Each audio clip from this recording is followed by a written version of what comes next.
Alright guys, welcome back to the channel. Today we're home with the flu, so might as well get some work done on this car.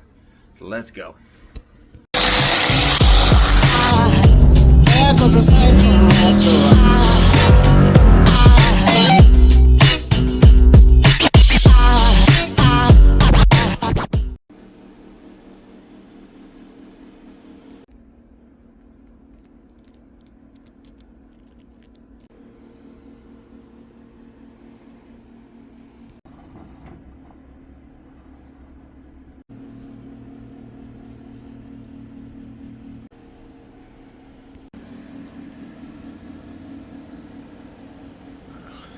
So off camera, carpet has went in the car. Now this is just a carpet that came out of the car, so it's very temporary. It just, yeah, no car looks right without carpet. So we also got the Kirky mounted up, and then we have the painless up there. And I ran this, I even took the time, ran it all through here, put some good sheathing on it. Now the sheathing I had to do in two pieces, and it would be right there where everybody could see it, but oh well, it still looks good. Up next we're going to do the fuel system. It's already done, but here's how we did it. We got everything set up underneath there.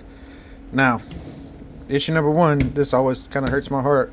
I remember I had to cut the belt housing for the starter deal on that brand new belt housing. Well, here's this brand new $1,700 pump. We're going to use a 5/16 bolt, and those are 1/4 inch holes. So here we go. Hang on up. Just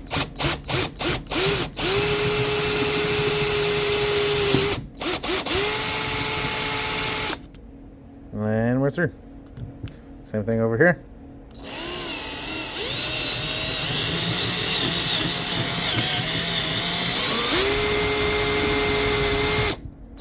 Go down till we get wood. And then you get it. Same thing on the other side. Alright, so the fuel pump's halfway mounted. So what I'm going to do right quick is I'm going to go ahead and strip the ground and just connect it to the top side of this bracket up here. So it's got a good clean ground. This is welded to the frame of the car. And also, you know, the negative comes down and just jumps to the frame of the car as well. And then also the negative runs up to the battery, or to the engine block. So go ahead and strip this wire. We're going to put a nice terminal on it and get that ran in, get it tightened up, and then we'll be good, and we'll start running the line after that. All right, she is all tucked up in there, nice and safe.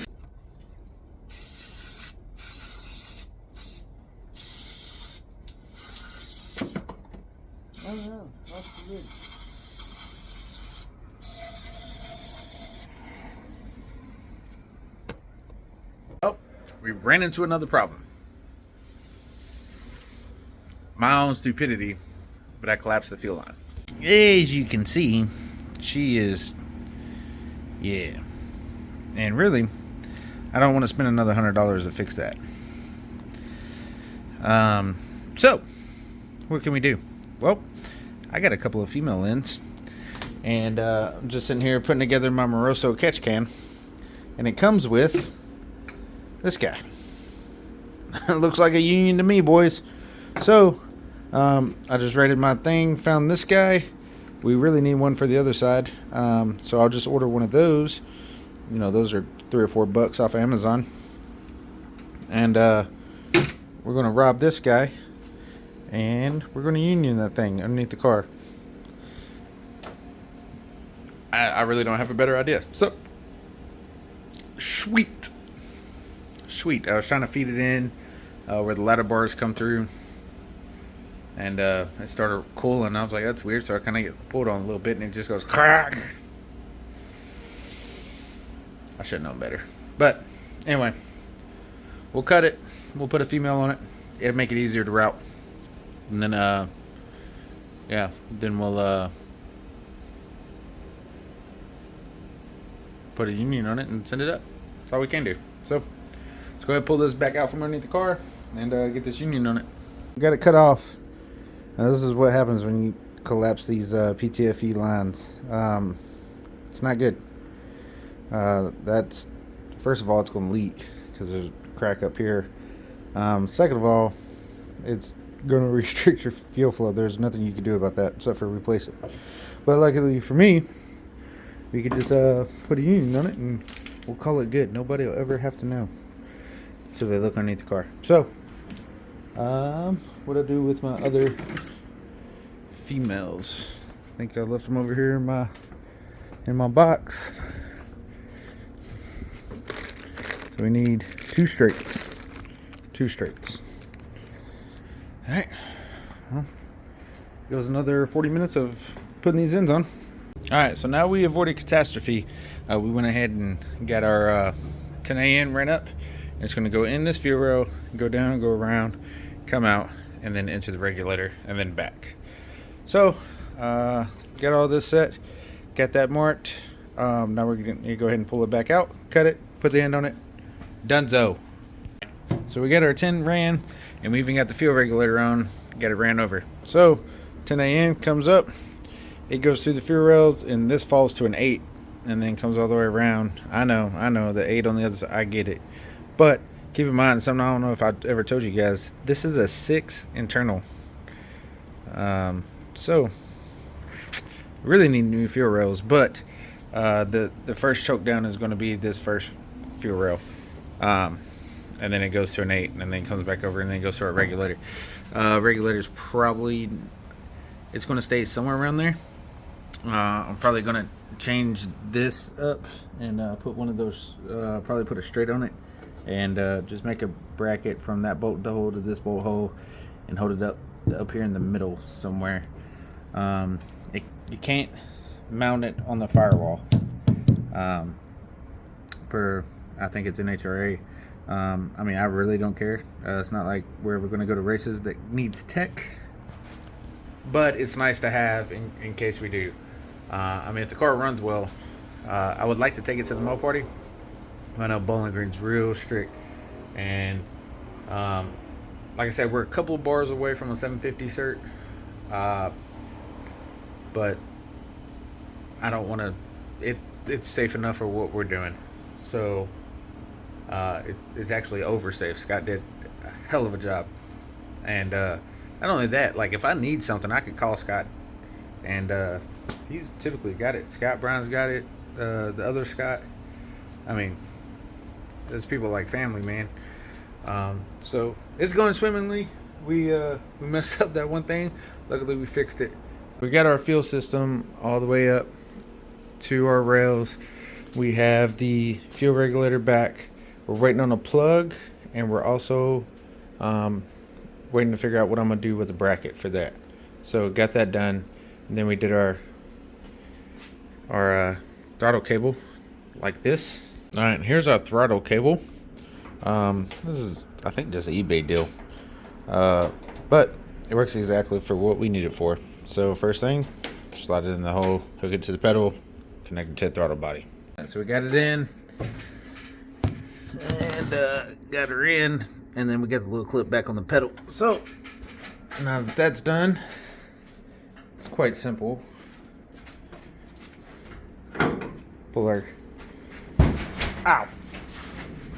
pull our pedal up, and then we just make our run. Now we'll have to go ahead and cut it. Fairly simple though. And you just, once you cut it, put your cap back on, run your wire, run it through the guy, and then you'll cut off the access.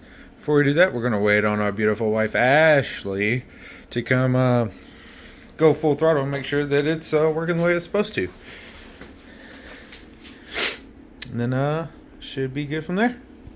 All right, so she hits it. Let go. Do it again.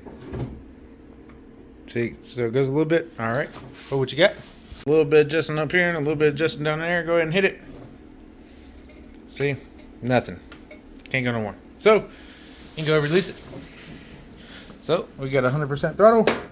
We'll go ahead and cut this baby right. Chill. Throttle cable's done. Now we got throttle, so that's good. Up next, we got the drive shaft. All right, guys. So now it's time for our drive shaft. Now we measured and got this one here from Wiles. Wiles is local to us. Very good people to deal with. Great prices. I think this drive shaft was like $350. Now, I did tell them, as y'all know, I don't have a lot of room under there. We're making a lot of power. We did go with a 3-inch, and they warned me that if I get on a sticky track, that the 3-inch might not do as well. But we told them it's a no prep street deal, so we could probably fit a 3.5, but I didn't want to try to deal with it. A 3-inch was what was in it, and that's what's going back in it. So, U-joints, everything comes down. I think it's $355. Probably went up now.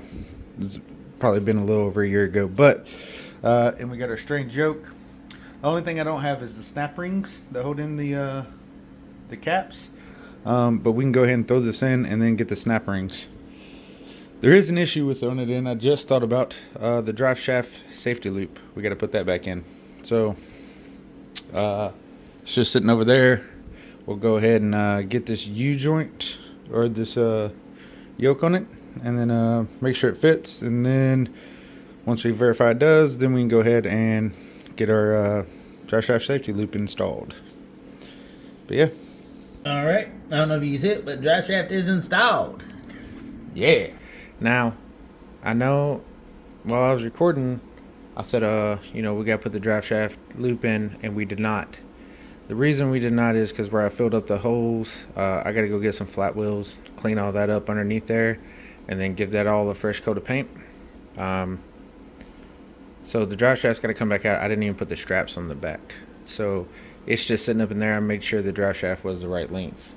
Plus we need some U-joint clips. But that's a good amount of work for today. We also have our Motion Raceworks parachute handle up there. I still need to cut off that tab right there. Just sitting in the car playing with it. I've hit my hand on it a couple times.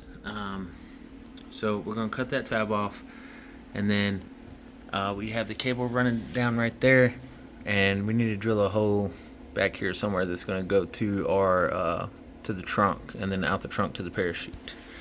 I don't think I showed y'all that, but we have the parachute all mounted up. Got all that stuff painted. We got a new cap.